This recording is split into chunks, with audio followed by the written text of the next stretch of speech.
तुमने प्रोक्रेस्टिनेशन को ओवरकम करने के लिए टाइम मैनेजमेंट पर, कंफर्ट जोन पर बहुत ज़्यादा ज्ञान ले चुके हो। सोशल मीडिया जो जान की टिप्स से भरा पड़ा है।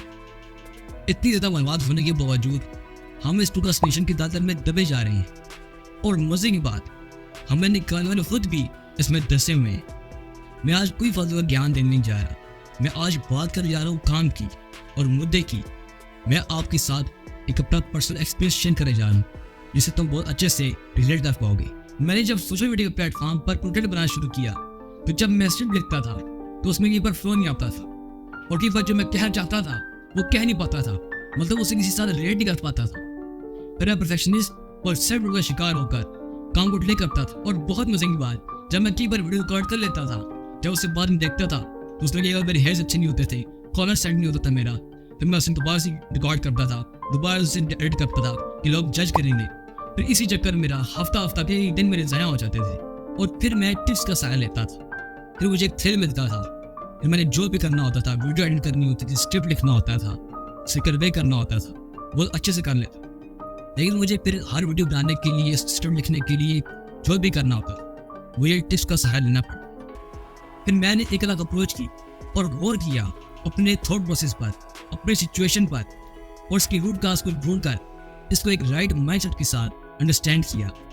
नाउ अब मुझे किसी भी टिप्स की सहारा नहीं चाहिए, क्योंकि एक राइट माइंडसेट मुझे प्रोक्रेस्टिनेट करने से दूर रखता है। हमारा मेन प्रॉब्लम परफेक्शनिस्ट नहीं है, कंफर्ट जोन भी नहीं है और वक्त को ज़ाया करना भी नहीं है, बल्कि ये तो एक काज का इफेक्ट है। मैं एक बहुत मजे की मिसाल देता हूँ जिसे तुम बहुत अच्छे से रिलेट कर लोगे। जैसे खांसी कोई बीमारी नहीं है, बल्कि ये तो एक आकाश का इफेक्ट है, एक सिग्नल है कि आपके लंग्स में प्रॉब्लम है। हमें ज्ञान देने वाले सिर्फ इफेक्ट को काबू करने के लिए टिप्स और टिप्स बताते हैं। नो डाउट ये कारगर होती हैं सिर्फ उन लोगों के लिए जो अपना पैशन फॉलो कर रहे हैं या फाइनेंशियली फ्री हैं, जबकि मेरा मानना है काम काज पर करना चाहिए तो फैक्ट पर नहीं।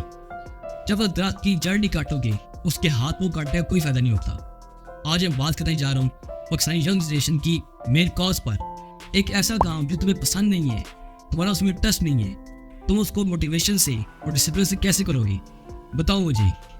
जहाँ देखो एक ही ज्ञान है, मोटिवेट हो जाओ, डिसिप्लिन हो जाओ।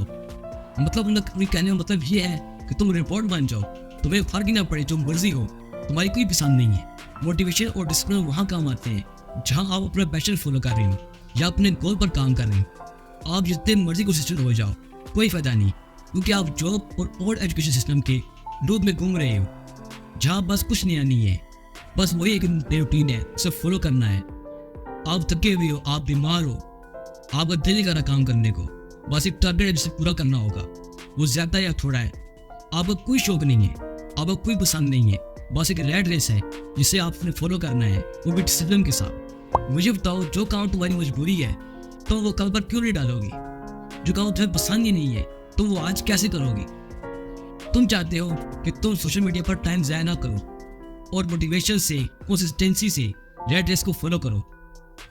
तुम अभी भी जरूरी काम को छोड़कर मेरी वीडियो देख रहे हो और मजे से प्रोक्रास्टिनेट कर रहे हो। प्रोक्रास्टिनेट करने की तीसरी बड़ी वजह, अगर तुम हिम्मत करके कोई काम शुरू करते हो तो वो सही साथ नहीं देती, सपोर्ट नहीं मिलती, फिर तुम अचानक से मरीज होकर प्रोक्रास्टिनेट करने लगती हो।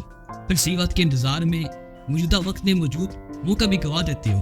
तो हम में से कोई वक्त निकाल कर कुछ करना भी चाहता है और वो एक दो बार फेल हो जाता है, फिर हमारा कल्चर एक्टिव हो जाता है, फिर हम फेलियर का शिकार हो जाते हैं। अगर इस बार फेल हो गया तो शर्मिंदगी फेस करनी पड़ेगी, लोग क्या कहेंगे। फिर इससे एक नया रवैया पैदा होता है जिसे ज्ञान देने वाले लोग परफेक्ट प्रोक्रास्टिनेशन कहते हैं।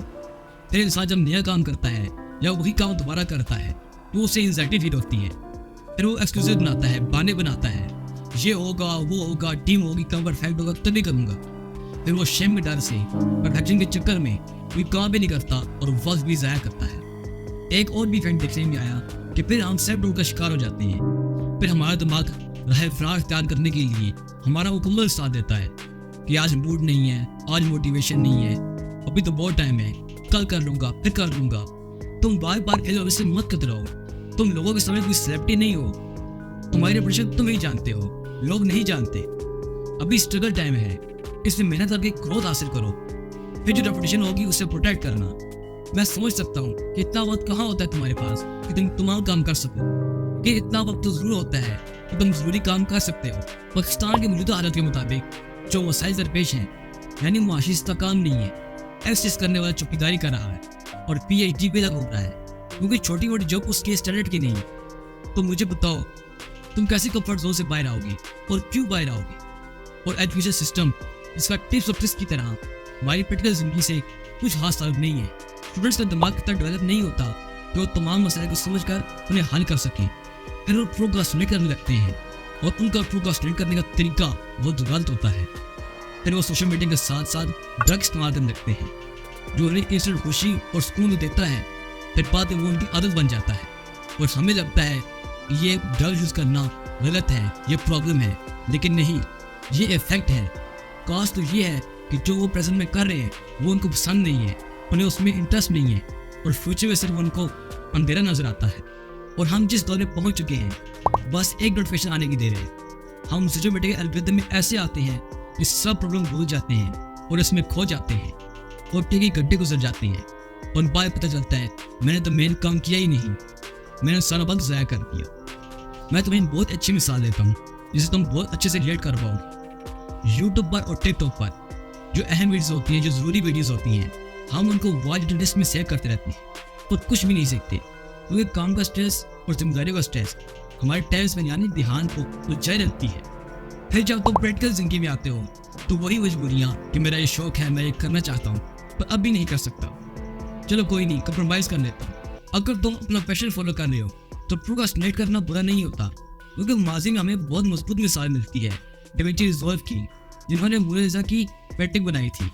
आप बोल करके देख सकते हो वो उन्होंने कितने सालों में बनाई थी और आज उसकी क्या कीमत है। आप सरप्राइज हो जाओगे। हमने अभी जितने भी कॉज डिस्कस किए और उनके इफेक्ट बयान किए, आपने देखा कि परफेक्शनिस्ट, कंफर्ट जोन और वक्त ज़ाया हम क्यों करते हैं। इसके पीछे हमारी प्रैक्टिकल जिंदगी में कॉन्फ्लिक्ट है। इस वजह से हम इन मुख्तलिफ प्रोक्रास्टिनेट की एग्जाम का शिकार हो रहे हैं। आपने देखा मैं भी टिप्स और ट्रिक के चंगल में फंस गया था और इनके बिना कुछ कर ही नहीं पाता था। तो तुम्हें भी एक अलग अप्रोच करनी चाहिए कि तुम्हारी जिंदगी है, तुमने ही इसकी बागडोर संभालनी है, तुमने ही अपना मकसद हयात फाइंड करना है और मुतमिन लाइफ जीनी है। अगर इन ट्रिप्स तक रहोगे और अपना दिमाग इस्तेमाल नहीं करोगे तो ये लोग तुम्हें रेट रेस में डिसिप्लिन से भगाते रहेंगे। तुम याद रखो, हम सब इम्परफेक्टली परफेक्ट हैं। आसमान को देखो, ज़मीन को देखो, दरख्तों को देखो। मैं तुम्हें बहुत मज़े की बात आता हूँ। मैं अपने टारगेट को अपने राइट माइंडसेट के साथ विजुअलाइज करता हूँ कि अगर आज मैंने ये काम कर लिया तो कल मुझे कितना फ़ायदा हो सकता है या होगा। उम्मीद करता हूँ ये वीडियो आपके लिए बहुत हेल्पफुल साबित होगी। कमेंट में अपने राय का लाजमी इजहार करें, क्योंकि मैं आपका तजुर्बा जानना चाहता हूँ। Stay healthy, piece.